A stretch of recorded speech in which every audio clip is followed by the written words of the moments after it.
નમસ્કાર ખેડૂત ભાઈઓ, એકવાર ફરી સ્વાગત છે તમારું આપણી યુટ્યુબ ચેનલમાં।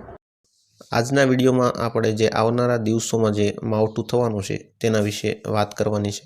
તો ખેડૂત ભાઈઓ, આવનારા દિવસોમાં કયા કયા વિસ્તારમાં કેવું માવઠું થશે તેના વિશે વાત કરીએ તે પહેલાં જે પણ ખેડૂત ભાઈઓ આપણી યુટ્યુબ ચેનલ પર પહેલીવાર આવ્યા હોય તો ચેનલને સબસ્ક્રાઈબ કરી લો, જેથી કરીને આવનાર તમામ વિડીયોની માહિતી તમારા સુધી સૌથી પહેલાં પહોંચી જાય। તો મિત્રો, વાત કરીએ વરસાદની, તો આવનારા દિવસોમાં જે વરસાદ થવાનો છે તેમાં જે વરસાદની તીવ્રતા છે તે જે ગયું માવઠું હતું તેના કરતાં ઓછી રહેવાની છે।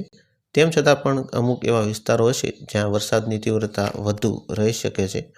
તો આ વરસાદની વાત કરીએ તો મિત્રો, અત્યારે જ વાતાવરણમાં તો અત્યારથી પલટો આવવાનો શરૂ થઈ ગયો છે। ઘણા વિસ્તારોમાં વાદળછાયું વાતાવરણ થઈ ગયું છે અને આવનારા જે દિવસો છે તેમાં વાત કરીએ ખાસ કરીને તો 28 તારીખ છે, ત્યારબાદ 29 છે અને 30, આ 3 દિવસ છે તેમાં છે તે વરસાદની તીવ્રતા રહેવાની છે।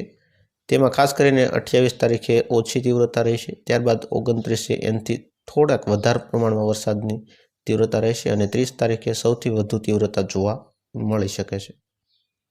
તો ખેડૂત ભાઈઓ, આ તો વરસાદની તીવ્રતાની વાત થઈ ગઈ। હવે આપણે વાત કરીએ કે વરસાદના વિસ્તારો કયા કયા રહી શકે છે। તો તેમાં ખાસ કરીને વાત કરીએ તો સૌથી વધુ તીવ્રતા છે તે ઉત્તર ગુજરાતમાં વધુ જોવા મળી શકે છે। તેમાં પણ બનાસકાંઠા છે, મહેસાણા, પાટણ છે, સાબરકાંઠા છે, આ બધા વિસ્તારોની અંદર છે તે વરસાદની તીવ્રતા વધુ રહી શકે છે। અને ત્યારબાદ વાત કરીએ તો સૌરાષ્ટ્રમાં પણ સારી એવી તીવ્રતા છે તે વરસાદની જોવા મળી શકે છે। અને દક્ષિણ ગુજરાતની વાત કરીએ તો તેમાં એટલી બધી તીવ્રતા હાલ જોતા લાગતું નથી। તેમ છતાં પણ જેમ જેમ ડિપ્રેશન નજીક આવશે તે મુજબ આપણને માહિતી મળતી રહેશે કે કયા વિસ્તારમાં વધુ વરસાદ જોવા મળી શકે છે। તો ખેડૂત ભાઈઓ, આ રીતે તમારા ખેતી કાર્યો તમે કરતા રહેજો, કારણ કે 28 થી 30માં એક માવઠું છે એ મુજબ ધ્યાનમાં લઈને તમારો જે પણ પાક છે તે સાચવવાનો હોય તે સાચવી લેવો। અને ત્યારબાદ એપ્રિલમાં પણ 2 માવઠાની શક્યતા રહેલી છે। જોકે અત્યારે કેવું બહુ વહેલું થશે, તેમ છતાં પણ આપણે જેમ જેમ આવનારા દિવસોની અંદર જેમ વાતાવરણ બદલાશે તે મુજબ આપણે આગાહી કરતા રહીશું।